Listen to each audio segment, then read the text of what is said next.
day to you. This is Anagalactic bringing you our conclusion in this series on hypersphericity. Hypersphericity, if you have been tuning in to the most recent presentations, is easily described, at least in the first pass, as the extension of sphericity into a higher space. Usually this is called a dimensional space, but the word dimension should be at least disambiguated, if not completely avoided. The word dimension is a linear term for linear dimensions, and really that's its proper use. So I prefer the word domain, because it releases you from the bondage of thinking in linear terms, which you no longer can do if you wish to get the gold, which of course we do. To recap how we got to where we're at in terms of sphericity and hypersphericity, what we did was to analyze the universe itself. Generally speaking, we do have a natural gradient for encountering the universe that is not specifically measurements. It's essentially our consciousness, which is rather mysterious and of course has risen to the top as a major subtopic in the investigation of reality. So that is where science is at. We're in this synthetic stage, according to my projection of how science proceeds. It does proceed cyclically, but it's cumulative. You have to be cautious about what you accumulate. Data normally can be relied upon as the fundamental repository of knowledge. We do measure things and acquire our knowledge by measurements. But that is not the only form of knowledge. Essentially, you could say it falls into two categories in the scientific side of life. This has nothing to do with the emotional side of life. In the rational approach to the universe, you have to use strict binary logic and then assimilate what you know using propositional logic and syllogistic logic, all of which is to say, we follow a rather natural course that has fancy terms for what is, after all, simply the natural course of encountering the universe. Now, all of this may seem pedestrian and not too refined or involving calculations, but that is how we encounter the universe as humans, individually. Now, in our education, we learn how to use our rational logical system as part of our education, whether it be at home or just however you get it. But here in the United States where I live, now approaching 2025, the educational system in which I was immersed not only taught me how to read and write, but also arithmetic. And that's where we should begin if we need to. We don't ordinarily think we need to begin there except to recount what we were taught. However, in science, it is necessary to question everything. If you're attempting to achieve the highest of all goals, which would be the goal of science, not particularly well articulated yet in human language, but we all have some kind of vague or abstract idea of the ultimate goal of science. Try right now, if you would, as sort of a provocative quiz, what do you think is the goal of science? All right. Whatever your answer is, it's probably just fine, because it probably isn't a scientific answer. But if you're trying to actually define the universe, you have to submit yourself to the rigors of logic. You cannot guess. You cannot have an opinion. As we're being raised into this world, we are forced to make our own judgments and form our own opinions. Generally speaking, I think it's rather fair to say that those will be predominantly emotionally based, just based on trends in your emotional development, what you like, what you don't like, etc., what you consider to be real, and what you consider to be unreal. Now, it's a major topic of interest, and I can confess to this, I believe we're all the same in this respect. we just really admire the story of Galileo, don't we? Come on. The confrontation of the mean, cruel, fucking religious, superstitious, brutal monsters who attacked, just surrounded and threatened to torture and kill a man of the highest science who's simply trying to expose the truth of the universe. Well, because God hates you for doing that, we're going to kill you in the name of Jesus Christ. Oh man, what a story! Ho ho, I love that story. The story that's often forgotten that goes alongside that is when the man of God is surrounded by the technocrats and hounded to death and crucified and sent packing back to heaven where he belongs. Don't come down here where we are the kings. Well, now you're talking about the scientific princes, the princes of science. They're everywhere now. They're proliferating like flies from a dung heap. You have these really atrociously pretentious, really precocious, pompous, just filthy rich white. They're every last one of them is white. They're European whites. And they just get out there like on Walt Disney and teach you about evolution. You're from dinosaurs, or dinosaurs lived at the same time as your ape forebears, and a little dancing water droplet from Walt Disney's poisoned mind just dances in front of our eyes in 5th grade, and we're looking at it. Oh, we're from one-celled creatures that eventually turned into hominids, and now 2001: A Space Odyssey, 1968. I was just entering high school. Stanley Kubrick talking about AI and the future of humanity going into the stars. One of the best movies, maybe some say the best movie of all time. Certainly in science, it's the only science movie ever made. Ever. And so 2001 Odyssey just begins on what I was taught by Walt Disney's water droplet about Darwinian natural selection, biological evolution. And I mean, how do you get out of that? When all of your fellow schoolmates, your parents are nodding, they're bowing, do whatever they say in school or you won't survive. And you're just like, survive? Well, if you're trying to understand the universe, you're going to find that your emotional baggage, true evolution, is what you get from your parents and your educational system and just out in the streets with your buds.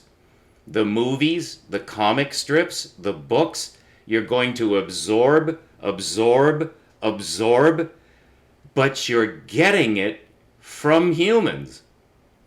Well, one day, and may that day have come soon for you. It did not come soon for me, I'm just going to tell you. But one day, some part of your life, you just wake up. You just suddenly realize that this whole thing about becoming a man, about growing up, about fulfilling your destiny to be all you can be, whether it be before the almighty God of the universe, as many men continue to think or feel, or you're just doing it because you know you have to, because your DNA tells you you have to do it. You have to understand the universe, either because it's pleasing to your Creator to do so, which at least is true from the book of Proverbs and all through the Bible. You're supposed to be a scientist because God will be happy if you do that. Well, one of the obvious reasons why God or the universe might be happy, or you yourself might be happy choosing rational logic, is you can't do both. You can't both be tied to the umbilicus of your past, which is pure emotion, and either true or false data, but you have no idea which, and you use your own mind to figure things out by yourself with no help, just using rational logic. Well, then you would have to answer the question, at least in your own mind, You would have to answer the question. I don't need to add that phrase or clause.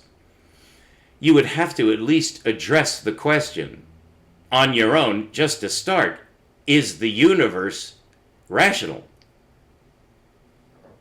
Now, I could simply tell you that it is, but actually you would be getting that information from a human. I am human. I hope that I look human. I believe I look very human. um, I'm 70 years old. Next month I'll be 70. So I know I look young. My hair hasn't really turned yet. Although you notice I do shave. If this were here, it'd all be white all through here. So that's how men start to look in their 50s or 40s. So we're a diverse bunch physiognomically. Essentially three groups: brown, black, and white. The browns are about 70%. The black and white are evenly divided about 15% each. And then you have the Jews, which nobody knows what the fuck to do about them. So anyway, what we're doing as we grow and become men in this universe, well, how do you even know you're in a universe? Can you tell? I'm asking the obvious questions at the outset because these are the questions a man asks himself in order to make what I believe is one of the hardest decisions a man ever makes. It's a turning point. I consider it to be bar mitzvah. Now, you don't have to accept my philosophical framework, but I'm using my philosophical framework to express to you what I know so that we can get started understanding the universe. Because in this lecture, you're going to be one of the first humans, really perhaps the first human after myself, to actually have a direct perception of physical reality. And if anyone ever has in the past, which I'm fairly certain in my own frame of mind that there have been such men, well, certainly Yeshua, but Yeshua was not a scientist. He worked on the other side. I worked on that side for the first half of my life. It's called the way of love. It has nothing to do with logic. It's purely emotional. It has to do with fealty, with trust, with betrayal, with love and hate, with the whole pageant of human history, which has nothing to do whatsoever with logic. It's just the way we are. We're emotional. Well, so, perhaps, is the universe, or at least that part of the universe that made you or is watching you. This is the religious side. Love and religion go together. Well, therefore you might say that science and religion do not go together. I would have to say that's at least superpositionally true, because science wants nothing to do with that side of life, because it's not calculable. It's not entirely rational. It doesn't mean it's not real. Oh, it's real all right. And if you don't know that love is real, or fun, or any of the emotions, or any of our perceptions of good, bad, or ugly, that's all qualitative, emotional. You could say it's just irrational, but that sounds negative. Well, it is from the point of view of rationality. We don't want any irrationality. We can't. That's not playing by the rules. You can't just say, well, there's a ghost in the machine. Well, that would be quantum mechanics. And so Einstein raised his hand and said, that's not science. Well, Bohr essentially said, yes, it is. And that's the essential split in science, is between Einstein and Niels Bohr. Good old Albert and good old Niels. What would be the difference in their point of view? Because they fought like a cat and dog. I hate that. I shouldn't say that metaphor. They fought like a cobra and a mongoose. Or a stinger, wasp, and a tarantula. Pretty mean stuff. Got that from Walt Disney too. The cruelty of nature. Like, my God, how could you believe in a supreme loving creator when you watch a leopard chase down a baby gazelle? Oh, they'll show it over and over to you anywhere you want to look. Oh, look at this again. The thing's being fed to the kittens alive. It's just looking at its own guts being eaten by the little cats while mama just holds its head down. So the emotional side kind of interferes with the rational side because the emotional side, whether it's love or fun or whatever you like, is going to be interrupted. And the big interrupter is not death, it's cruelty. It's needless, morbid cruelty producing agony. We respond to the screams of women. We respond to the screams of babies. We feel for each other, and we must always do that, and there's no way to turn that off unless you want to become an AI robot. Many of our modern scientists realize that they're becoming just that, and so they, like Lex Friedman, I really like Lex for his approach to this nettlesome topic of being human. He tries to present himself as a puppy lover, a peacemaker, a good man. I think he is. I think he means well. But it's important to distinguish between that side of a man, which is not the scientist, and the rational, logical scientist. And Lex tries to be even-handed, but he's part of a huge system of presentation on open media where he falls into a niche that's easily identified by a rational man, such as myself, who've made it my goal to be purely rational for the rest of my life. That's been going on for 16 years, so I am a scientist. Now, scientists are a very proud, arrogant, irritating. They're mathematicians. They're despicable as such. Everyone hates a mathematician instinctively. And there's a reason for that that's morbid and sordid, and you should not hate a mathematician just because he's a mathematician. It's a form of racism. Mathematicians were bred by their society over a period of generations by the true natural selection process of the educational system, which, as you know, is set up such that if you do go into science, there's your stack of calculus books. And I think we have a problem, Houston. We have a life-threatening, life instinct-destroying problem in what is called science. What you get out on YouTube, either from Lex Friedman's guests or any of the others, there are some independent producers, and I could, of course, name lists of these. This is a huge, huge, trillion-dollar industry is catering to hoi polloi in their emotional state to get entertainment from the science industry. And that's all you will ever get, except listening to me. Because I don't do that. And I've taken a poll. And I've asked some questions. I've done some research. And I've probed to see if I'm biased in my view of YouTube science, so-called. No. My instincts were absolutely correct. And so in the last presentation, I gave about a 10-minute diatribe against Eric Weinstein, whom I consider he's just a random name pulled out of the hat. There are thousands upon thousands now of Eric Weinsteins. And what do I mean by Eric Weinstein? It's someone who made it through the meat grinder. They got a PhD. They did the work. Well, I know exactly the work that Eric Weinstein had to do to get to his exalted, rich, famous, lovable position.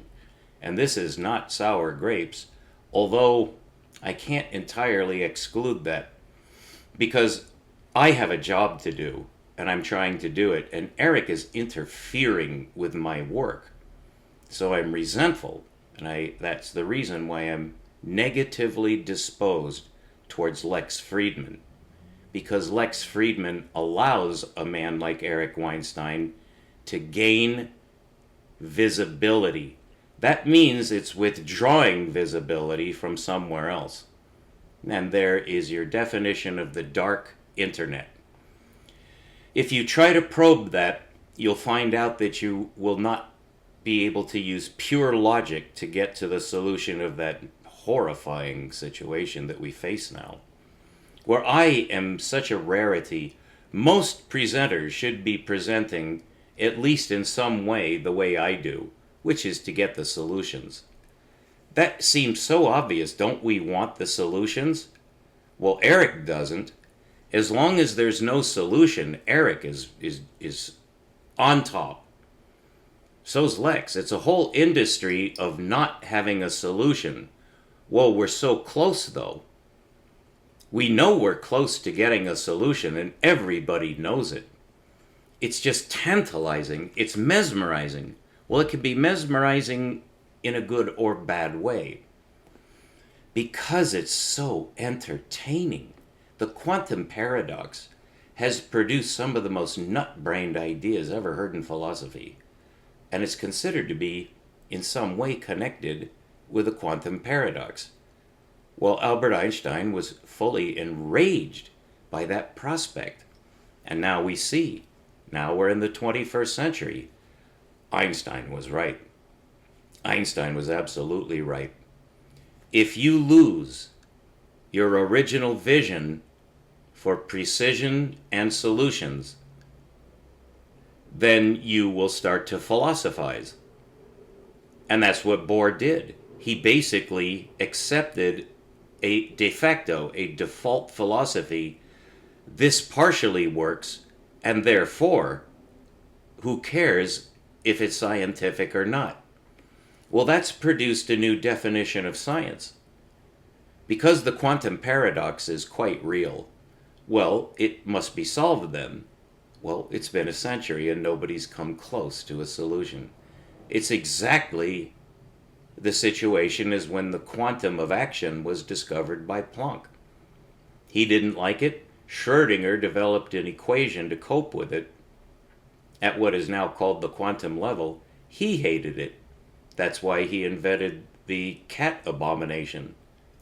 Horrifying. Well, Schrödinger loved cats. He loved cats. So why would he invent a mind experiment to murder a cat? Just to prove something in science? Well, he was being facetious. The same way Fred Hoyle was being facetious when he invented the term Big Bang. Well, be that as it may, we're still in the same situation of being absolutely stymied. We have no way to solve this paradox. In the meantime, astrophysics has just run off the edge of the universe itself. It's just gone. It's expanding, children. This is taught at the educational level of children now. That funnel takes the place of the Brontosaurus. The funnel of plasma expansion that's the Big Bang. Is that real? Is that even rational? It's no more rational than the theory of evolution. So now we have these dominant models. And there's a third besides biological selection, disproved, and cosmological expansion, disproved. Although there's a footnote to that one. There's not a footnote to the DNA discovery. Natural selection never has happened even once. There's never been a helpful mutation, let alone billions upon trillions of interconnected, magically transmitted from generation to generation mutational changes that produced humans and everything else in the ecology. That's the definition of psychosis. From another angle, it's also the definition of evil. And I took it so in the first half of my life, and I will never let go of that. That anyone who professes to be a Darwinist, natural selection, believe that evolution works in biology, that explains how the ecology got here, and you profess that, well, you're safe from one point of view, but actually, if you then say that you're a scientist, you're dead. In my eyes, you're dead. And so most of the scientists with whom I'm acquainted have compromised themselves completely. No rational man believes in natural selection, and no rational man believes in cosmological expansion. And the third monstrosity is, of course, the subparticle soup. The so-called standard model of particle physics is now based on something called chromodynamics. Actually, quantum chromodynamics. How chromo crept in there is an interesting story of color. It has to do with the quark system of the proton, which I fully understand and they don't. So I'm starting to talk like Ken Wheeler, the magnetist. So this is the bracketing phase of our entry into the final synthesis of what science actually knows, so that we can get the solution. In a few prior presentations, I endeavored to lay out for you, which I will now summarize so you don't have to watch those videos, what are the problems that need to be solved. We interrogated 2 men, but we got 4 men because we want 2 of each to show there's at least some kind of consensus on what are the problems remaining in science. One of the men is either Richard Feynman or Paul Dirac, who pointed to a number. That's what needs to be solved. You have to explain a certain number. All right? So that's one opinion. The other opinion is held by Sir Roger Penrose and Albert Einstein, which is that you have to understand the collapse of the wave function. So it's either a number or the collapse of the wave function is what our preeminent scientists, who are truly rational men and can be trusted. You cannot trust Eric Weinstein. You certainly can't trust Sean Carroll or Brian Greene or Michio Kaku. They're industry performers, and they make money by being monkeys. And they don't mind. They might mind if I were to call them monkeys, which is why I want to meet these men, so I can make sure they understand, without me actually calling them monkeys, that that's what I think of them, in order to solicit from them what they actually think is the solution. Because that's all I care about now. When I consider other scientists, the first thing I look for is, what problem are you attempting to solve? Eric Weinstein is not attempting to solve anything. He's attempting to solve his monetary desires, and in process getting fame and love, which are natural human goals. So as a human, I have nothing against Eric or Lex. They're fine. They may be better humans than I in that respect, because at least they're out there trying to get us to kiss the puppies and do tongue love with the puppies, and just ignore genocide as if it didn't even exist, and concentrate on science as our only means of escape in the form of entertainment, because there are no solutions. Now, I take the opposite point of view that a rational man must take, is of course there are solutions. The universe says so. So the universe demands that I rebuke these jackasses. The universe is telling me something that it's not telling you. But you don't need to tell me what you think. You need to hear what I know. So that is a true scientist. He doesn't play patty cake. He kicks the other man in the shins and starts from there. What the fuck are you doing calling yourself a scientist? And it can go ad hominem and become emotional. Well, that's why I avoid the whole arena. But now I can't. The imperative of science is communication. Well, so's the imperative of a fucking troll. And there's thousands of those. And I could appear to be just that. So let's make sure we're all on the same page. Pardon me, but my hair needs to be mussed down there.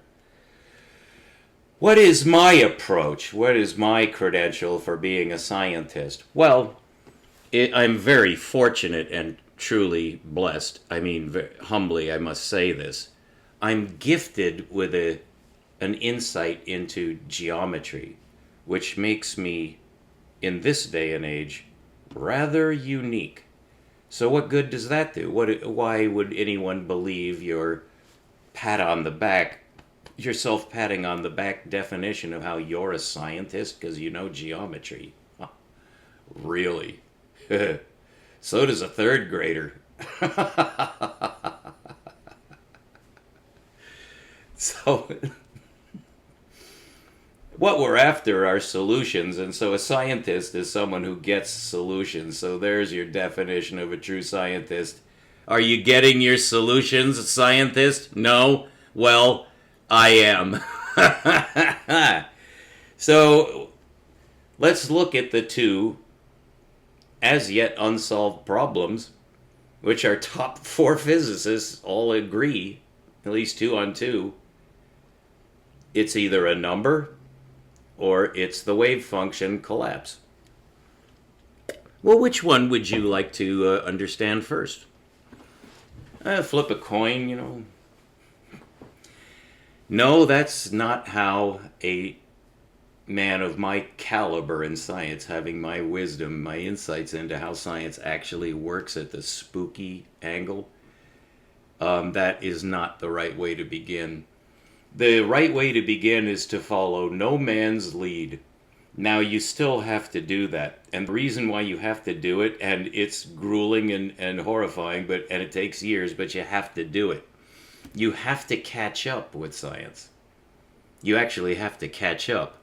Now, normally, or I should say statistically, I believe most people would probably say, well, that's why you go to school.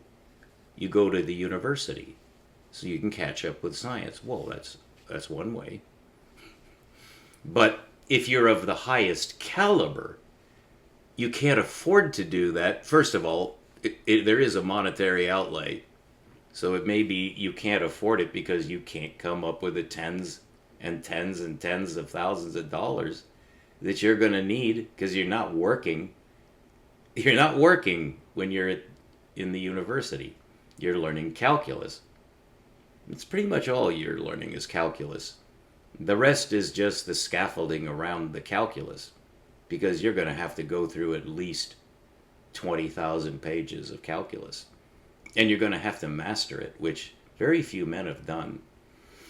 So it's a very difficult experience catching up with science by going to a university because you're getting it through intermediaries who are absolutely lost in the system that they invented.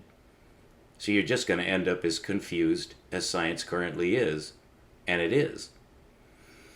So you have to actually get behind that. And to do that, you adopt a morphological point of view, and you've never heard of that, and don't worry about it, you're looking at it. I am the morphologist of science. I learned this art from my teacher, Fritz Zwicky, the greatest astrophysicist of all time. There's a story behind why you don't know anything about Fritz Zwicky, which I suggest you actually find out. What happened to Fritz? You may want to also check what happened to Halton Arp, the greatest galactic astronomer of all time. I could tell you, and it would hurt badly if I told you what happened to those two magnificent rational scientists. But I do not intend to be the third. It's not just 3 of us. It's thousands of us. Because if you don't go along with the educational system in all of its aspects, then you can't graduate. They won't let you in. You won't get a degree. You won't get a professor. You won't get certification. You won't get accreditation. You'll get no references. If you write a paper, it won't be read. And you'll be ostracized and you'll go to work at McDonald's. That's the life cycle of a young scientist. If you go to the university, you won't come out. You will end up like Lex Friedman. Or worse, you'll end up like Eric Weinstein, and you will be an enemy of science, and that's what you'll be. And you probably won't even know it. So you don't want to go to the university to catch up with science. That's not the right way to do it. The right way is very, very difficult. Happily, the universe conspired to help me through an avenue that I did not foresee, I did not plan.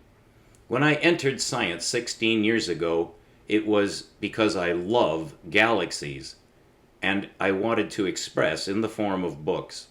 I wrote 2 books that were burned in the campfire. No real loss, don't worry about it, I don't. But I was writing books on astrophysics, and I had written 2. It's basically galactic astronomy to probe the limits of what we actually know, which is what science does, is to learn more truth, to get the truth that the galaxies teach. But what happened was, in the course of my studies, which were intensive because I intended to make maps of galactic clusters, well, that's basically a 3D projection. So you need to learn spherical rotation. That's a very long story short. So I got into the geometry of the sphere, and then in 2021, I started realizing that I was learning a lot about the sphere that was tantalizing. I felt that there was a lot more to know about the sphere that I wasn't getting from the books or from YouTube or from Wikipedia or anywhere. I was starting to find out things on my own about spherical geometry. And what that led to, in January 2022, I realized that I had discovered a new number system that parameterizes the sphere, which I want to pause right there, because this is actually an extremely watershed statement I just made. In several respects, it's like a tipping point, and your reaction to what I said could conceivably be in several directions or several perspectives on what I just said, because it sounds strange even to me. I discovered a new number system. How is that even creditable? Of course, no man is going to discover a new number system. But if anyone were going to discover such a thing, it would be someone who's been doing that all his life, and you know, you'd be looking for credentials like, are you a Nobel laureate? Are you a PhD? You discovered a what? Did you write a paper? I have gotten this many times. Well, that's a natural question. Did you write a paper? I have stated over the past year that I do intend to write that LaTeX document and submit it to Archiv and Vicha. It's just strange they all have an X in it, and I pronounce the X the Ukrainian way, because I lived in Ukraine. I visited there 5 times and married a Ukrainian national who unfortunately died of cancer at the age of 28, but we had 8 years together. So that's a brief synopsis of my history there.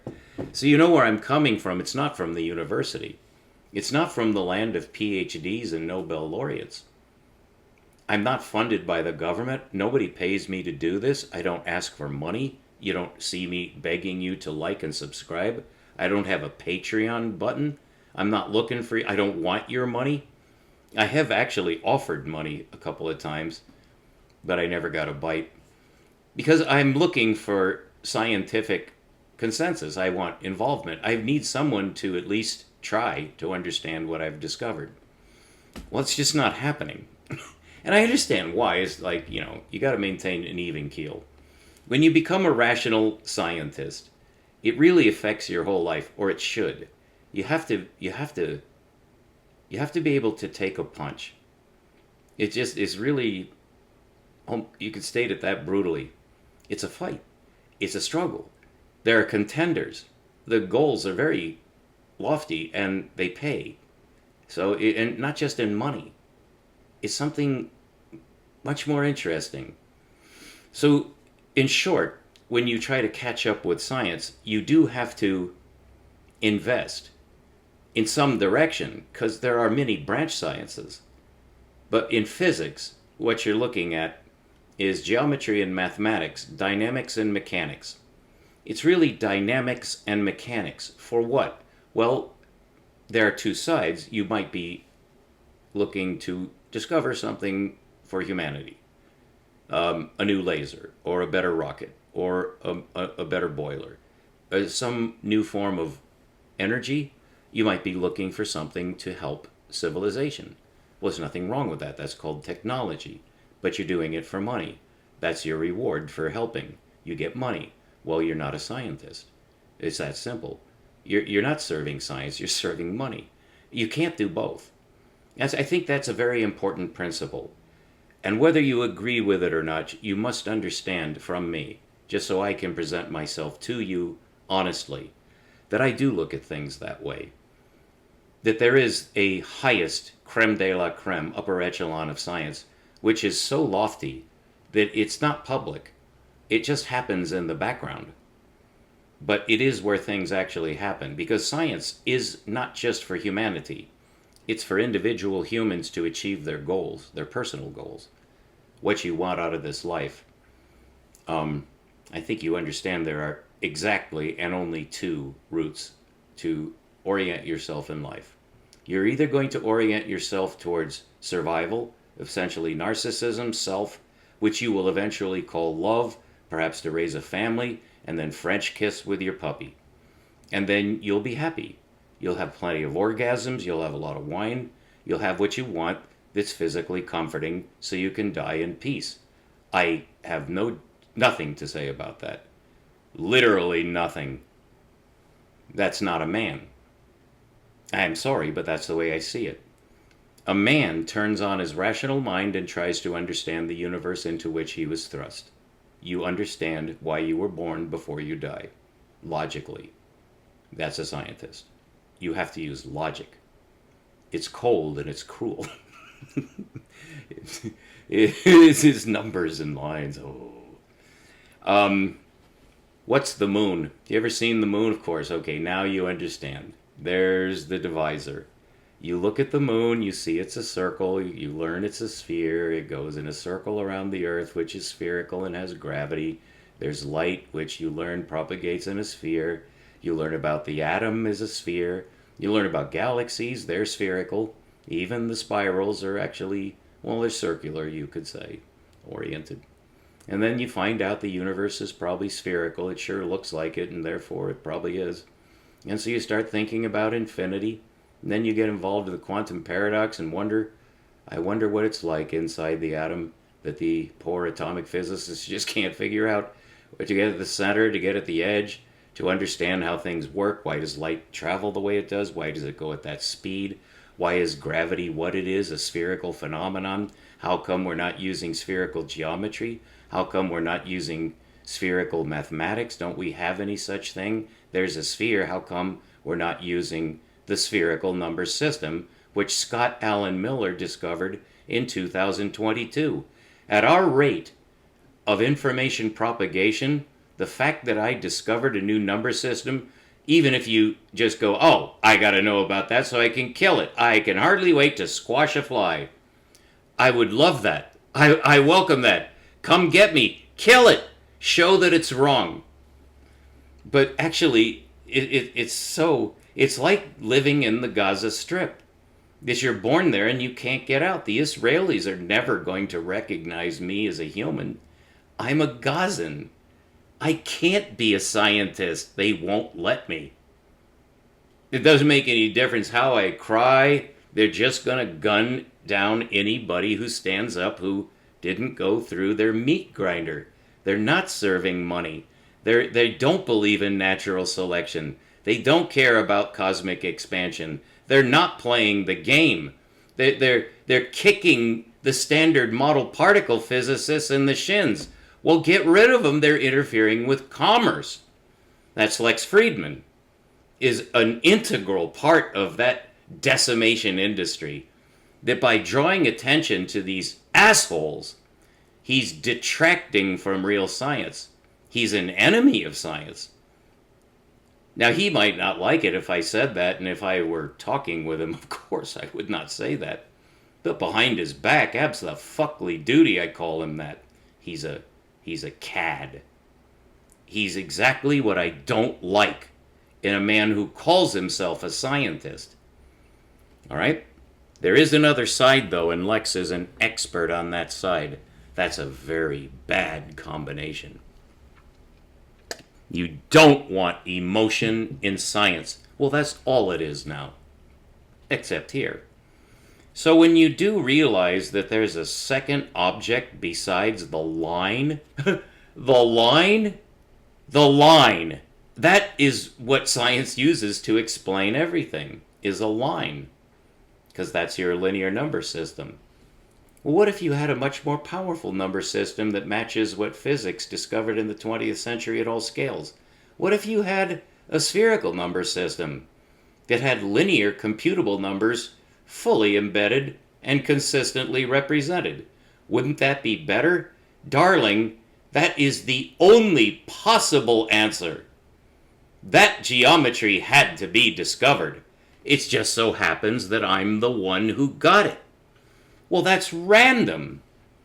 You can't single me out as anything for that reason. I don't pat myself on the back, and I don't crack myself on the side of the head. What I do is what a rational man does in that situation, according to the demands of DNA blueprinted design imperative. I communicate it. Well, I can't. And that blocks evolution. That means that my discovery of the correct number system, which saves physics from this hell, cannot ever be transmitted. No one will ever know it. All I need is one man. Of the stature of Alexander Unziker would be ideal. Or, for instance, if someone interviewed me, such as Kurt Jai-Mongol. Shout out to Kurt. Shout out to Alex. Mein Herr.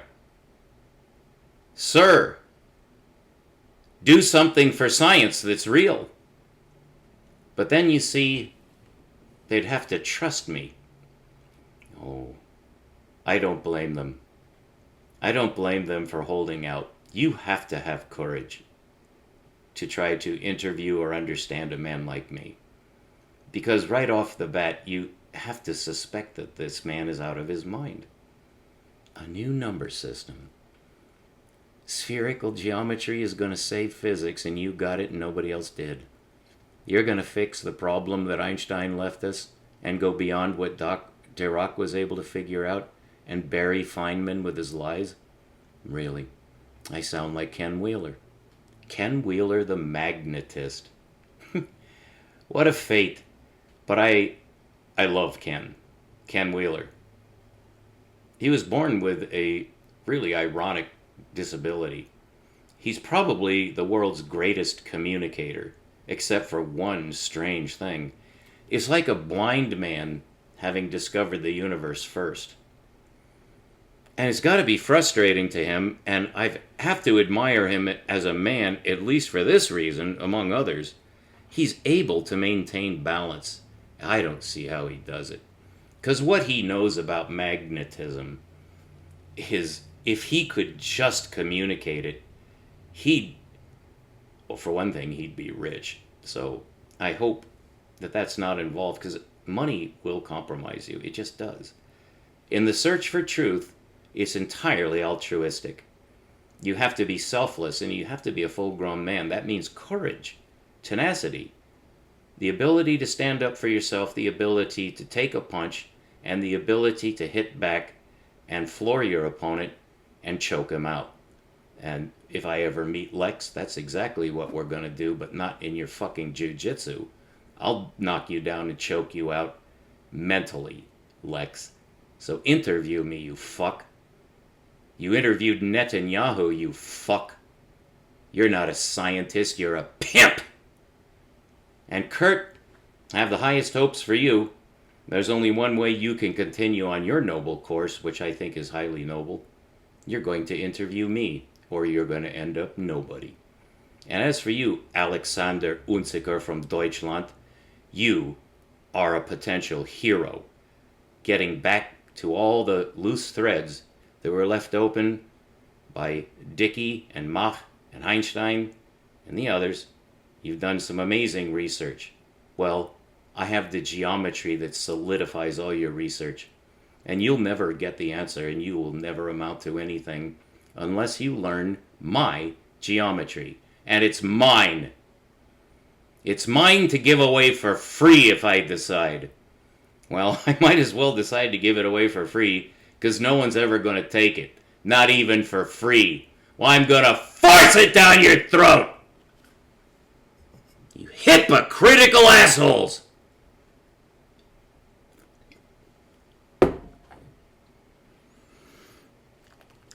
So once you've caught up with science, and you found out the open questions that must be answered according to the physicists themselves, and most likely you've done much more research, much more broad-based, and you've discovered the flaws in your socialized logic, supposedly science, which is telling you that you're from monkeys and the universe is expanding and there's dark matter.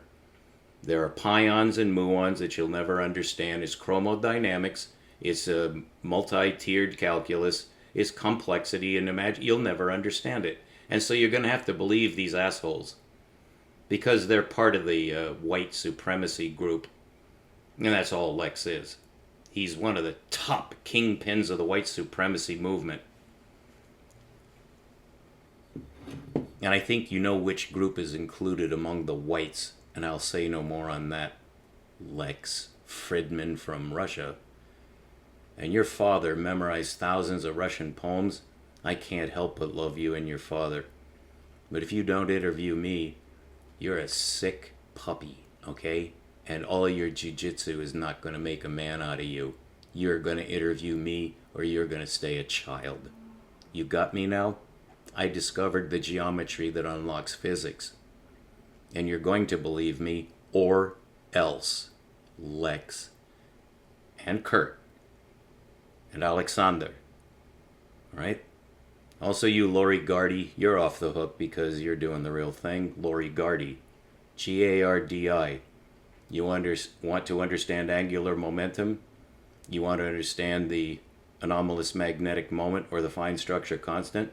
You want to understand pi and tau? You want to understand all this gobbledygook that you get as so-called pure mathematics? She'll give you the fundamentals and she'll give it to you straight and no one else will. She corrected Wikipedia and that still stands. That's Lori, Lori, same as my sister spells her name, and she's a Tibetan Buddhist. Lori Gardi, Gardi. She believes that she's the fractal woman, the most beautiful woman in the universe. I agree, Lori. And you'll get your reward if you keep going. You're doing fine. I love you. You're good. Thank you for what you gave to me, Lori. It was magnificent. Also, you turned me on to Ken Wheeler. And we'll have to talk about that someday. I love Ken, too. Now, Kurt is probably the best of the interviewers, and that's why I stick my hand out to him in friendship. But I'm not taking no for an answer. You will take my hand in friendship, or you will be my enemy, period. That goes for Mr. Unziker, Herr Unziker, whom I respect to the stars, almost literally. You're so close to getting the right answer. It's incredible what you found. But you'll never get it until you switch to two-componency. That's the secret of the universe. I discovered it. It's two-componency. You know what our linear number system is? It's one-componency. Gee, I wonder if that could lead to a problem, since the universe is two-componency, and we're using one-componency. Well, complexity doesn't do it, but the principle of complexity needs to be observed and used correctly. I have. Also, imaginarity. There's a correct use for that. It's not being used correctly now. There's also a rational definition of infinity. That's a shout out to you, Dr. Unziker, whom I admire, and don't mistake my tone. This is the tone of a rational man being harsh. That's necessary, as you well know, because I've seen you, Dr. Unziker, stand on the toes of PhD laureates and just make them cry. I find that utterly wonderful. But you need me. I don't need you, although I read your book, and I like you. I think you did give me a lot, but I already knew it. It's just that you've given me so many more angles on what I already know that it's just exfoliating in all directions. This is a discovery vector that's a multi-vectored, complexly vectored, just totally fun fun-filled. A rational man gets his highest jollies out of getting solutions. When was the last time you heard of a solution in quantum mechanics? It hasn't been one for a century, okay? The same thing is true of general relativity, which we know is incorrect. So how are you going to get out of this? It's with two-componency approach. Because it's simply a different overlay. You just rip off the grid and put on a spheric grid. You rip off the linear grid and put on a spherical grid. Well, you need a two-component number to parameterize it. I did. They're rational fractions. Max Planck actually discovered that, but it was John Horton Conway who proved what Max had actually discovered. And neither Max knew what he discovered, nor did John Conway know what Max discovered, nor did John Conway know what he discovered. But I discovered what John discovered about what Max discovered. And it's the definition of the linear number.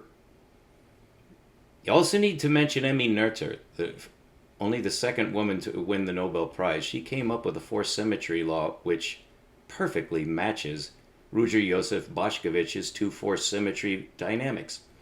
And now I think you see, at least I know the words, don't I? Am I using them right? Darling, I'm the only man who is using any of those words correctly. And that's an hour. So now you know the full bracketing framework for how we're approaching the universe on its own terms. I sat at the feet of the universe and I learned that we're using the wrong arithmetic, which means we're using the wrong mathematics, the wrong algebra systems. The calculus is a sham and a shame. We're doing everything upside down, inside out, and backwards. The current formulation of space is pseudo-hyperbolic. That's insane. The current formulation of the physical universe is that it's expanding. That's insane. Where are humans from? That would help to know that. We're from monkeys. That's insane. What's a particle? It's about 36 unidentifiable shards and pieces of glass that flew out of an inordinately expensive explosion. That's insane. The whole thing is insane. You have broadcasters like Lex Friedman who get on Netanyahu, who's a genocidal maniac, and you think everything's hunky-dory.